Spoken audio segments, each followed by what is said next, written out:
अस्सलाम वालेकुम नाज़रीन। लीडर टीवी प्रोग्राम कलमकार सां गॾु अव्हां जो मेज़बान मसरूर पीरज़ादो हाज़िर आहे।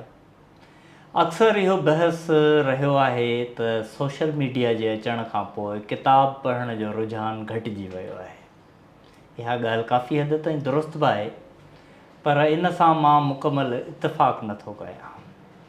अॼु बि असां ॾिसूं त जॾहिं कराचीअ जहिड़े वॾे शहर में या ॿियनि शहरनि में को वॾो किताबी मेलो लॻे थो त उते धड़ाधड़ किताब विकिरो थियनि था। माण्हू अचनि था, ख़रीद कनि था, पढ़नि था, तॾहिं उहे मेला लॻनि था। पर असां वटि ओवरऑल सिंध में सिर्फ़ु किताब या अदब जी अहमियत घटि न थी आहे, असांजा सभु शोबा हिकिड़े ज़वाल जो शिकार आहिनि। उहो सिहत जो शोबो हुजे, तालीम जो हुजे या को ॿियो हुजे।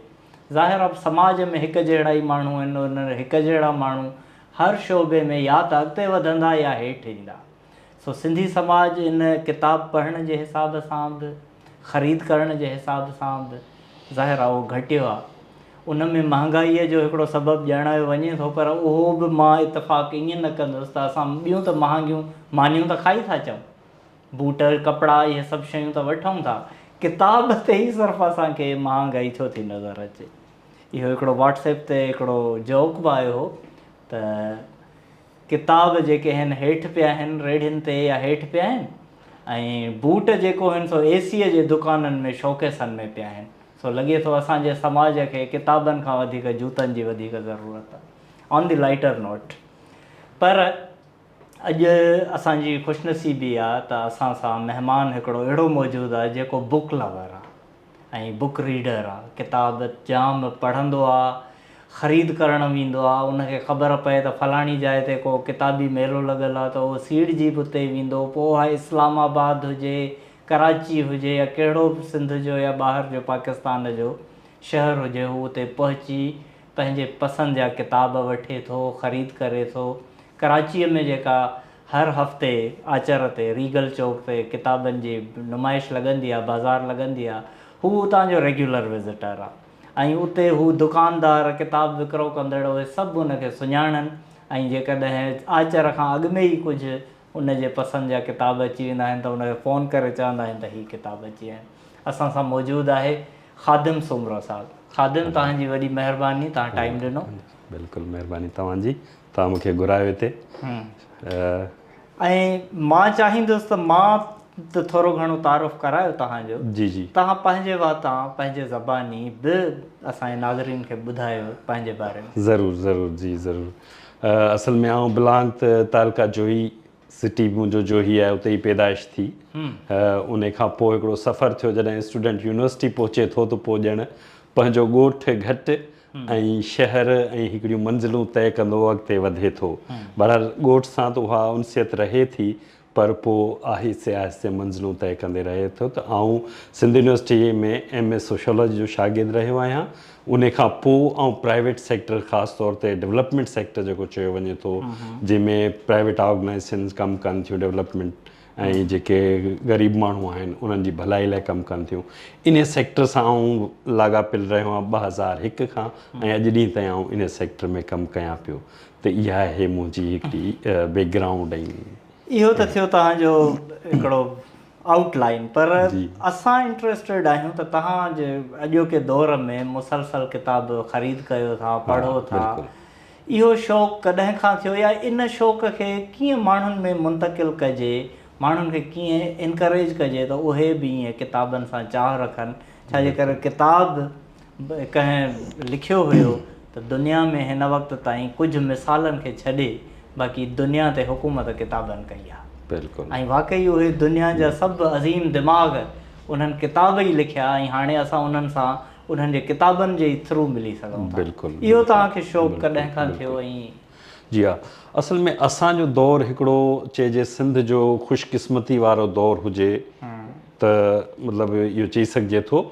छो जो ॾिसो त उन वक़्तु जेके सिंध जूं सियासी समाजी तंज़ीमूं ॾाढियूं एक्टिव हुयूं। मिसाल आहे जॾहिं DSF हुई ऐं ॿियूं तंज़ीमूं त उहे पंहिंजूं study circle libraries study circles माण्हुनि जी जेका आहे डेवलपमेंट ऐं ग्रोथ ते कमु कंदियूं हुयूं।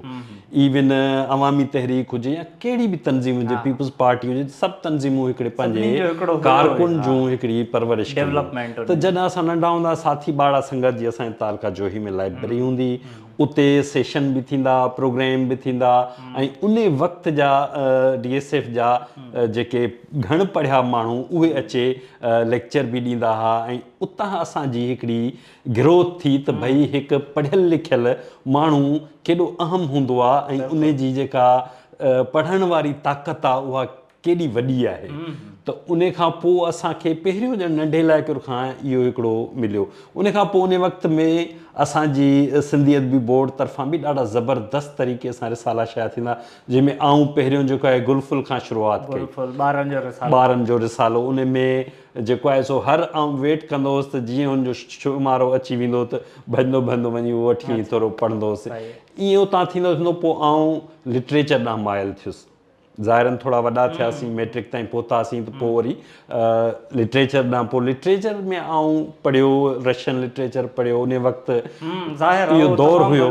रशियन लिटरेचर अॼु बि क्लासिक जी हैसियत रखे थो। डोस्टोयेव्स्की, टॉल्स्टॉय, गोर्की, इहे किताब अॼु बि क्लासिक। अॼु बि क्लास। त मुंहिंजी पोइ वरी ग्रोथ हितां थी जो आऊं उन लिटरेचर खे लॻो। पोइ इन वक़्त में मुंहिंजी मैट्रिक खां इंटर वारे टाइम में मूंखे हिकिड़ो उस्तादु बहितरीनु मिलियो, अज़ीज़ किंगराणी साहब, ड्रामाटिस्ट ऐं हिस्ट्री ते ऐं आर्कियोलॉजी ते कमु कंदड़ आहे। पहिरीं त उन मुंहिंजी जेको आहे सो जेका मूं में क्वालिटीज़ डेवलप ॾिठियूं ऐं डेवलप कयूं उहे हुयूं पोइट्री ते ऐं लिटरेचर ते।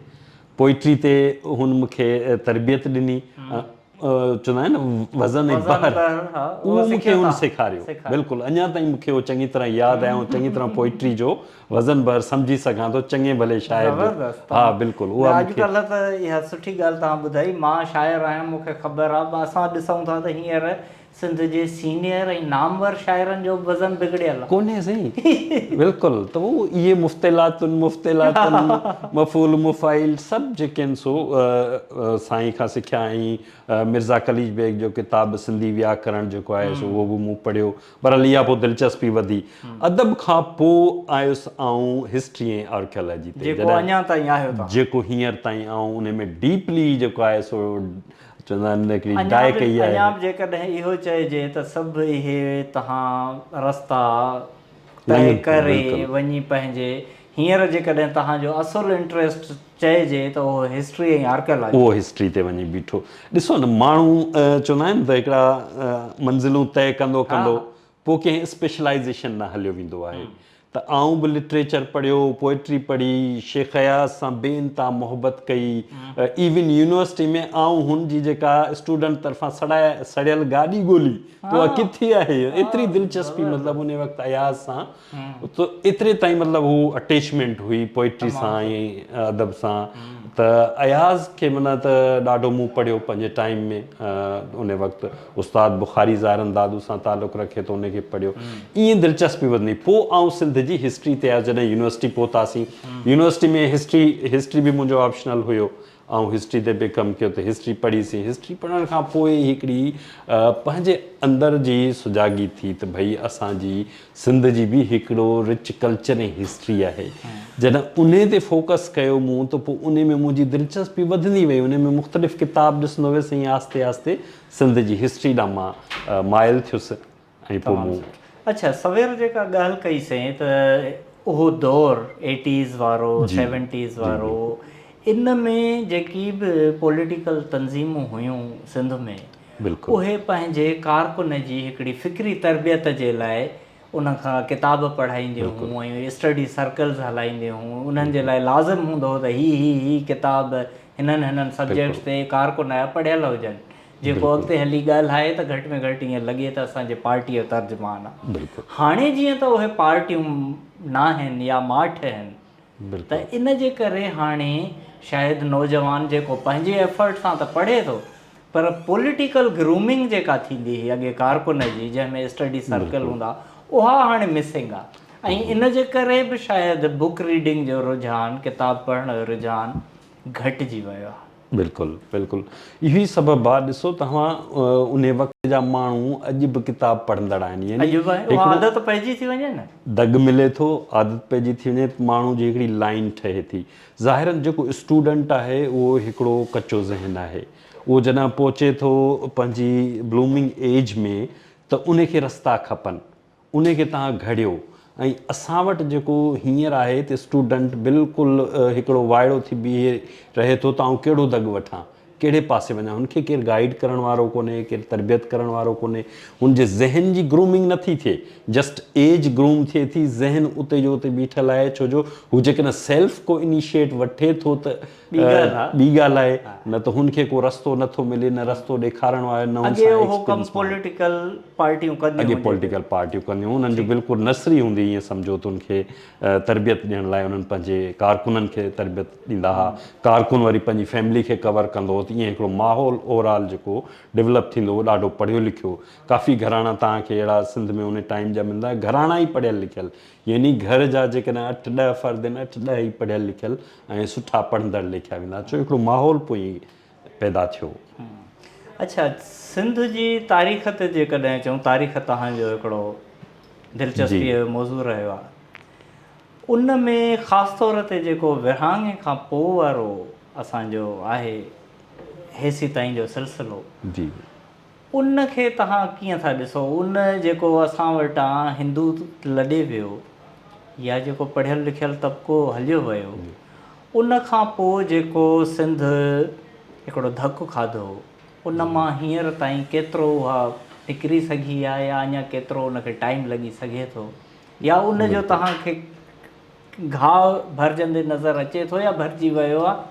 हिस्ट्री एज़ अ हिस्टोरियन ऐं as a student of history तव्हां इन जो जवाबु ॾियो। असल में जॾहिं विरहाङो थियो 48 में, जनवरी 48 में, फेबरवरी 48 में हिंदू हितां लॾे विया, चंड में मतिलबु लखनि जी तादाद में जॾहिं निकिरी विया, त हिकिड़ो वॾो ख़ाल पैदा थियो। छो जो जीअं तव्हां चयो त इंतिज़ामी पोस्टुनि ते असांजा ऐं हिंदू सिंधी हुआ, ऐं हिस्ट्री लिखण वारा असांजा हिंदू सिंधी हुआ। जीअं मिसाल आहे, तव्हां ॾिसो त भेरूमल साहबु क़दीम सिंध जेको लिखियो आहे 1944 में लिखियो आहे, यानी विरहाङे खां अॻु लिखियलु आहे हुनजो, ऐं अहिड़ो अज़ीम किताब, इहो सिर्फ़ु भेरूमल न हो, पर ॿिया केतिरा ई असांजा हिंदू सिंधी अदीब हुआ, ॾाढा दानिश्वर हुआ, एजुकेशनिस्ट हुआ, ऐं मुख़्तलिफ़ फील्ड में छायल हुआ, एडमिनिस्ट्रेशन में छायल हुआ, जेके सॼी सिंध खे लीड कंदा हुआ, सिंध जी ग्रोथ थींदी, डेवलपमेंट थींदी। पर अचानक उहो जो निकिरी आहे त हिकिड़ो वॾो ख़ाल पैदा थियो। उन ख़ाल खे पूरो करण लाइ असांखे साल लॻा, यानी चंद शख़्सियतूं उन दौर जूं त हुयूं असां वटि, जेके बुनियादी तौर ते ज़मींदार शख़्सियतूं हुयूं या सियासत में एक्टिव शख़्सियतूं हुयूं, पर पोइ जेको समाज जो जेको चनक हुयो, जेको हिकिड़े लेवल ते हिस्ट्री खे ॾिसंदो हुयो ऐं सिंध जी डेवलपमेंट खे ॾिसंदो, एडमिनिस्ट्रेशन खे ॾिसंदो, उहो वॾो गैप रहिजी वियो। उन गैप जे करे असां ॾाढा माना उहो थी पियासीं, अपाहिज चइजे, ऐं असांजी पोइ ग्रोथ ॾाढी स्लो रही।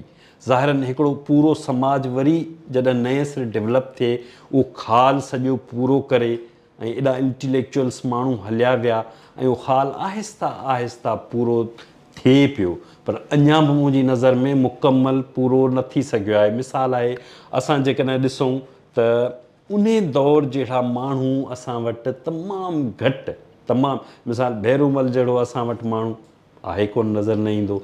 ठीकु आहे, असां वटि चंद माण्हू आहिनि जेके लिखनि था, पर उन जे लेवल जहिड़ा माण्हू, महिनत कंदड़ माण्हू तमामु घटि आहिनि। इवन हींअर ॾिसो, असां वटि साइंस ते लिखियो कोन थो वञे, पर उन वक़्तु बि साइंस ते लिखियो वेंदो हो, मज़हब जी डीप स्टडी कई वेंदी, पर हाणे असां वटि जस्ट घणो जेको आहे सो असांजो सिंधी माण्हू उहो लिटरेचर ऐं आर्ट ते थो लिखे, हिस्ट्री खे बि टच करण वारा तमामु चंद माण्हू आहिनि। हालांकि अञा असांजी हिस्ट्री एक्सप्लोर थियणी आहे, इलाही हिस्ट्री आहे, इलाही असांजी हिस्ट्री जा पासा जेके गुम आहिनि, असांजी पर्शिया में गुम आहिनि, ईरान खे जेकॾहिं ॾिसजे त असांजी इलाही हिस्ट्री ईरान में गुम आहे।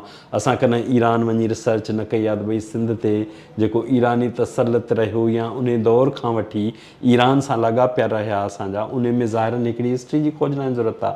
असां ते अरबनि जो वॾो असरु आहे, ज़ाहिरनि अरब हिते इन्वेट कयो, हिते रहिया, अरब रहिया, त उन्हनि जो असरु आहे। असांखे उते वञी एक्सप्लोर करण जी ज़रूरत आहे। अरब हिस्ट्री खे ॾिसिजे त असां चंद सिर्फ़ु उन्हनि जी शयुनि खे टच कयो आहे, पर अञा असांखे घणी महिनत करणी आहे। रिसर्च जी अञा तव्हांजे नज़र में त ज़रूरत घणी ॾाढी, आहे। ऐं बिल्कुलु। जेकी ही असांजा सिंधी इदारा आहिनि जेके तारीख़ ऐं आर्कियोलॉजीअ ते कमु कनि था, तव्हां उन्हनि जे कम मां केतिरो सेटिस्फाई आहियो त उहो घुरिबल रिसर्च वारो कमु कनि था, या इन ते तव्हां जेकॾहिं कुझु ॻाल्हायो? ॾिसो, हिकिड़ी तमामु भली ॻाल्हि थी आहे त असांजा इदारा ज़बरदस्त डेवलप थिया आहिनि। मिसाल सिंधी लैंग्वेज अथॉरिटी आहे, हिकिड़ो बहितरीनु ॿोली जो इदारो, हिकिड़ी वॾी हैसियत थो रखे ऐं हू कमु बि करे पियो इलाही। उन खां अलावा असांजो इंडोमेंट फंड जो इदारो आहे। इंडोमेंट फंड जो जेको मुख़्तलिफ़ आर्कियोलॉजिकल साइट्स ते वञी कमु बि कराए पियो ऐं प्लस में उन सां गॾु उनजो किताब छपाए पियो ऐं उहो कमु थिए पियो। पर उन हद ते रिसर्च न पई थिए। इदारा डेवलप थी विया, पर इदारनि में जेकॾहिं चइजे त अञा उहे माण्हू विहारिया वञनि जेके रिसर्च सां लाॻापियल हुजनि या रिसर्च फोकस हुजनि, त वधीक बहितरु थींदो, जेको कमु हींअर थिए कोन पियो। तव्हां ॾिसो EFT जेकॾहिं अक्सर तव्हां उनजी बुक जी लाइन ॾिसंदो त मोस्टली पुराणा बुक छपायल आहिनि। सिंधियत बि बोर्ड हींअर जेके कमु करे पियो, 60-70 वारो ॾहाको उनजो गोल्डन जो हुयो, पर हींअर ॾिसो उहे बि पुराणा किताब रीप्रिंट पिया था थियनि। यानी अव्हां जी जेका रिसर्च जो जेको कमु हुयो उहो उते जो उते रहिजी वियो आहे। उहो बहितरु थी न सघियो आहे, जंहिंजी सख़्तु ज़रूरत आहे, अशद ज़रूरत आहे असांखे। त असां रिसर्च जो कमु, रिसर्च में तव्हां ॾिसंदो चंद माण्हू आहिनि। रिसर्च में तव्हां जस्ट MH पंवर जेको बाद जे दौर जो खणी चइजे, असां वटि उहो हिकिड़ो अहिड़ो नालो आहे जेको प्रॉपर रिसर्च कंदो हुयो। उनजा किताब अॼु बि तव्हां ॾिसंदो प्रॉपरली रिसर्च ते आहिनि। उन खां अलावा असां वटि ॿिया डॉक्टर नबी बख्श बलोच साहब जो इलाही सुठो कमु आहे, पर इन्हनि खे अञा रिफाइन करण जी ज़रूरत आहे। अञा कुझु ग़लतियूं आहिनि, अञा कुझु रिसर्च थियणी आहे, पर बहितर तरीक़े सां थिए। ऐं हींअर त साईं मौक़िया घणा आहिनि रिसर्च त आहे ई आहे न। तव्हां जेका शइ थी चुकी आहे उन खां अॻिते वधो, उनखे थी सघे थो डिनाए बि करिणो पए, रद्द बि करिणो पए, हिकिड़ी नई शइ अचे जेका रिसर्च जे खां पोइ उनजो रिज़ल्ट निकिरे। अच्छा, तारीख़ जे शागिर्द तौरु हिकिड़ो ॿियो सवाल मां तव्हां खां पुछां थो। तव्हां तारीख़ ॾिठी सिंध जी शुरूअ खां मुख़्तलिफ़ दौर, कंहिं दौर में के ख़ासियतूं, कंहिं में के उणायूं, के कुझु, इहो सभु सफ़र। अॼु खां 50 साल पोइ तव्हांखे हीअ तारीख़ कीअं थी नज़र अचे सिंध जी?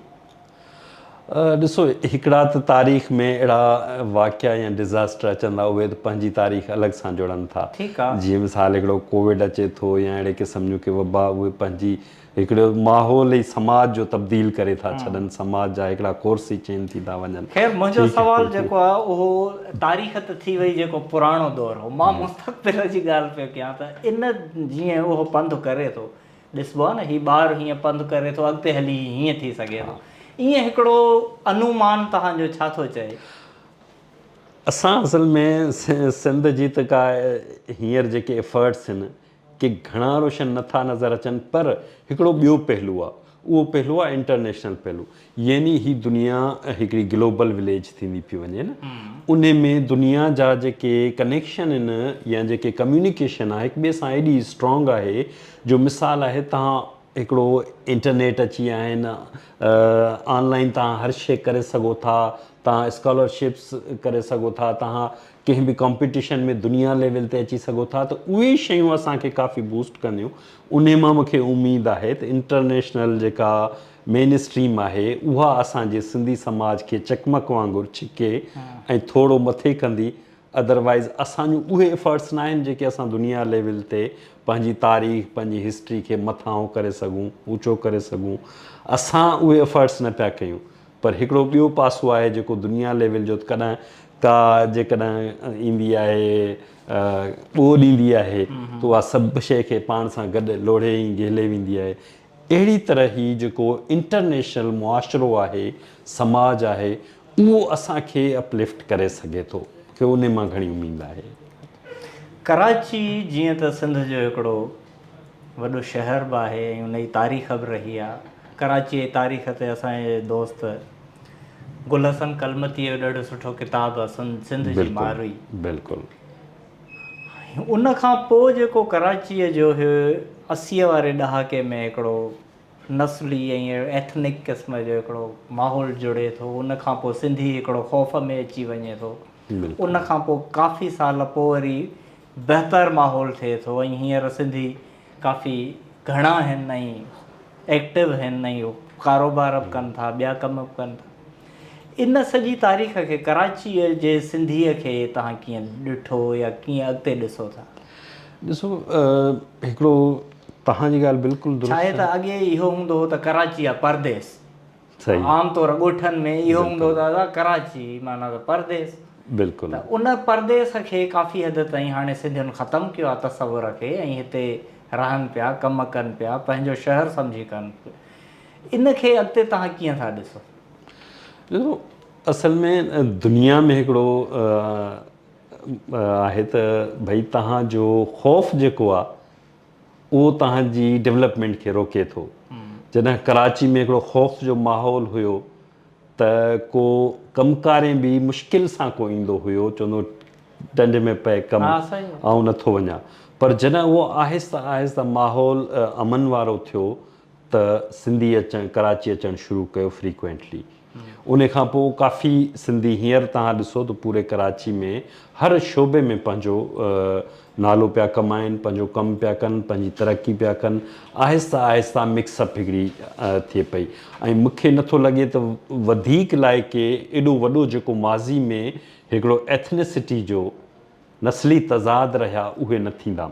जेको हींअर जेको आबादी जा डायनामिक्स आहिनि कराची जा उहे ॿुधाइनि पिया त हींअर उहे न थींदा। ठीकु आहे किथे के हल्का फुल्का त इहे थी सघनि था, पर हा पर एॾे पैमाने ते मुमकिन न आहे। हींअर सिंधी पंहिंजे पेरनि ते कराची में अची बीठो आहे, कुझु साल अञा लॻंदा, उन खां पोइ हिकिड़ी कराची जी मेन स्ट्रीम में हू बिल्कुलु कंप्लीटली शुमारु थींदो।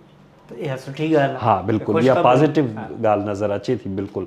ऐं अक्सर मुख़्तलिफ़ जायुनि ते वेंदो आहियां त इहो ई ऑब्ज़र्व कंदो आहियां त असांजा केतिरा सिंधी उन एरिया में मौजूदु आहिनि। मिसाल आउं होटल ते का शइ वठां पियो त आउं ॾिसंदो आहियां त केतिरा मज़दूर, केतिरा माण्हू सिंधी या अचण वञण वारा फ्रीक्वेंटली केतिरा आहिनि जेके इवन इस्लामाबाद वेंदा आहियूं पोइ बि इहो नज़र रखंदा आहियूं त केतिरा माण्हू असांजा सिंधी फ्रीक्वेंटली केतिरनि शहरनि में वञनि था, मौजूदु आहिनि, कहिड़ियुनि कहिड़ियुनि। त कराची में मुंहिंजो एक्सपीरियंस रहियो आहे, पोइ नाज़माबाद हुजे, सरजाणी टाउन हुजे, पंहिंजा सिंधी हींअर हर जॻह ते आहिनि ऐं इहो सुठो आहे। आबादी जेका मिक्स थिए थी, उर्दू सिंधी, इहा आबादी जॾहिं मिक्स थींदी त असांजे कराची शहर जी ग्रोथ थींदी, इकनॉमिकल ग्रोथ थींदी ऐं नस्ली ग्रोथ थींदी ऐं असां उन अमन में घणो अॻिते वधी सघूं था। पंहिंजी इवन जेका आहे मुआशी कंडीशन उन्हनि खे बहितर करे सघूं था, त असां घणो कुझु करे सघूं था हिन में। तमामु सुठो। हाणे असांजे ॻाल्हि ॿोल जो वरी आख़िरी सेगमेंट अचे पियो जितां असां शुरू कयोसीं जी, यानी किताबनि जे। बिल्कुलु। तव्हां रेगुलर विज़िटर आहियो जेका कराचीअ में रीगल चौक ते किताबनि जी बाज़ार लॻे थी। बिल्कुलु। इते हर हफ़्ते तव्हां अचो? बिल्कुलु। महीने में तव्हांजी घणा किताब ख़रीद करे वेंदा आहियो या घणनि पैसनि जो तव्हांजो महीने में थी वेंदो आहे किताब जी ख़रीदारी ऐं मदद? अच्छा, मज़े जी ॻाल्हि त कॾहिं कॾहिं मतिलबु एतिरियूं सुठियूं शयूं बि आहिनि जो 20,000 खां 25,000 ख़र्चु करे हर महीने।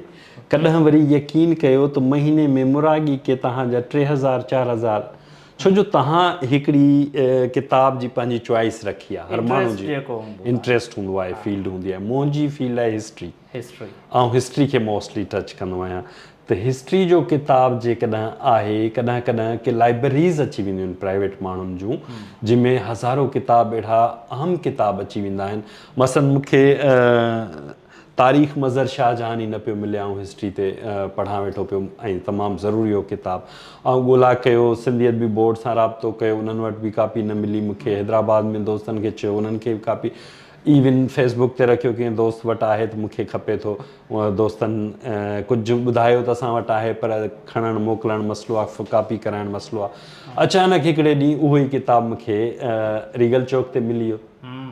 त कॾहिं कॾहिं ईअं थींदो आहे त उहे जेके असां सर्च में हूंदा आहियूं उहे लाइब्रेरीज़ कॾहिं उते अची वेंदियूं आहिनि, उन मां तव्हांखे बेस्ट बुक पिक थी वेंदा आहिनि। कॾहिं हाणे फ्रीक्वेंटली वञी करे उते एतिरा वास्ता थी विया आहिनि जो उहे बुक सेलर असांजा नंबर रखी वेठा आहिनि।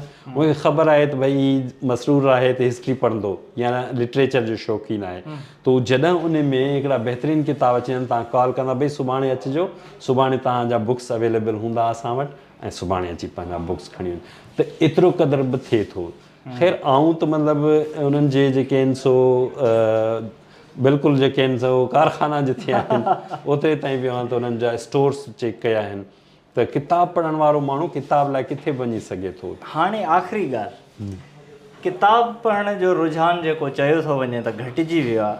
तव्हां as a book reader, book lover, कहिड़ी सलाह ॾींदव सिंधी नौजवान खे या सिंधी माण्हुनि खे, समाज खे, त बुक रीडिंग जे रुझान खे कीअं वधाइजे? तव्हां वांगुरु माण्हू कीअं ईअं निकिरी पवनि हर आचर ते, या निकिरी पवनि इस्लामाबाद ऐं ॻोल्हा में हुजनि ऐं किताब ख़रीद करे थेलो भरे ईअं ख़ुशि थी अचनि?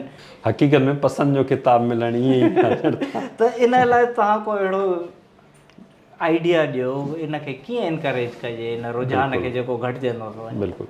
हिकु त असल में ॾिसो न, तव्हां हिन रुझान खे घटि थियणु चई नथा सघो। अच्छा। असां वटि फॉर्म चेंज थियो आहे। मसलन ॾिसो, हाणे फ़ोन अची वई आहे, लैपटॉप अची तव्हां वटि जेकॾहिं फ़ोन आहे न, तव्हां वटि इलाही अहिड़ा ग्रुप्स आहिनि जंहिंमें किताबनि जा टुकरनि जा टुकरा शामिलु थियनि था, जेके तव्हां वेही दिलचस्पी सां पढ़ो था, माण्हू शेयर कनि था। त अॻे सिर्फ़ु ऐं सिर्फ़ु उहा ॻाल्हि तव्हां किताब जे ज़रिए पढ़ी सघंदा हो, ॿियो को मेथड कोन हो, या कॾहिं कॾहिं अख़बार जो कालम को हूंदो हुयो, उन में का हिस्ट्री जी या अहिड़ी ॿी का किताब जी ॻाल्हि आई, उहा तव्हां पढ़ी सघो। पर हाणे मुख़्तलिफ़ जेके आहिनि सो मीडियम थी विया आहिनि, जंहिंजे ज़रिए तव्हां पंहिंजी उहा साॻी किताबनि वारी अर्ज़ पूरी था कयो। काफ़ी माण्हू हींअर असांजा दोस्त सिंधी जेको आहे कैंडल ते किताब पढ़नि था, उहा वठी पंहिंजो उन में किताब वेठा था पढ़नि, जेको आहे सॉफ्ट में इलाही इहो बि रुझान अची वियो आहे। बुक्स रीडिंग जो रुझान जेकॾहिं चइजे त कराची में असांजा दोस्त जेके उर्दू स्पीकिंग कम्यूनिटी आहे उन में घटियो आहे, पर असांजी सिंधी कम्यूनिटी में वधियो आहे। अच्छा। बिल्कुलु। मूंखे अॼु बि रीगल चौक ते सांगड़ जा, ख़ैरपुर जा, काफ़ी परे परे जा दोस्त मिलंदा आहिनि, ऐं फेसबुक जे करे सुञाणींदा आहिनि, एड हूंदा आहिनि, त उहे चवंदा आहिनि त असां सांगड़ मां आया आहियूं किताब वठणु। कुझु माण्हू अॼु बि परे परे खां रीगल ते अचनि था किताब वठणु सिर्फ़ु। त असांजे सिंधी नौजवान बाक़ाइदा किताब पढ़े थो। तव्हां आर्ट्स काउंसिल में जॾहिं बि किताबनि जा स्टॉल लॻनि था, थोरी तव्हां सर्च कंदो, तव्हांखे सिंधी नौजवान घणो मिलंदो, ऐं उहो पढ़े थो। बिल्कुलु। त किताबनि जो रुझान वधियो आहे। तव्हां सिंध में ॾिसो लाइब्रेरीज़ वधियूं आहिनि। तव्हां कल्चर डिपार्टमेंट जो ॾिसो, हर शहर में हींअर लाइब्रेरीज़ ठहनि पियूं, उनमें बुक्स वधजनि पिया। त मतिलबु तव्हांजो ॾींहों ॾींहुं इहो बुक्स पढ़ण जो रुझान वधे पियो। असांजी सोसाइटी में लाइब्रेरीज़ गवर्नमेंट नथी ठाहे, त तव्हां वटि हाणे हिकिड़े तालके में ॾिसो, केनशाह तालको आहे लाइब्रेरी आहे, सीता में लाइब्रेरी आहे, मेहड़ में लाइब्रेरी, यानी तव्हांजे हर हिकिड़े नंढे वॾे शहर, इवन तव्हांजे काछे में इलाही लाइब्रेरीज़ आहिनि, वाही पांदी वञो लाइब्रेरीज़ आहिनि, 2-3 लाइब्रेरीज़ उते आहिनि। उन खां अञा नंढड़ा ॻोठ हुजनि, जेकॾहिं फज़िल जमालिया या ॿियो को रुद्राणियुनि जो ॻोठ आहे बहलील शाह, उते आऊं पाण लाइब्रेरी नंढियूं नंढियूं ॾिसी आयो आहियां। यानी तव्हांजे इवन बिल्कुलु हिकिड़ो ग्रास रूट लेवल ते बि बुक्स जो हिकिड़ो रुझान आहे, माण्हू पढ़नि था, स्टडी कनि था। महिरबानी ख़ादिम, तव्हांजूं ॻाल्हियूं ॿुधी ॾाढो हौसलो मिलियो त किताब अॼु बि पढ़ियो पियो वञे, सिंधी कराचीअ में अञा तरक़ी कंदा, अहिड़ियूं ॻाल्हियूं, इहे हौसला अफ़ज़ा ॻाल्हियूं आहिनि, सभु सुठियूं ॻाल्हियूं आहिनि, ऐं इहे तव्हां खां ॿुधी असांखे ॾाढी ख़ुशी थी। नाज़रीन, प्रोग्राम कलमकार जो वक़्तु पुॼाणीअ ते पहुचे थो। ईंदड़ हफ़्ते वरी कंहिं ॿिए सुठे महिमान सां मालूमाती ऐं बामक़सद कचहरी कंदासीं। पंहिंजे मेज़बान मसरूर पीरज़ादे खे ॾींदा इजाज़त। अल्लाह भाई।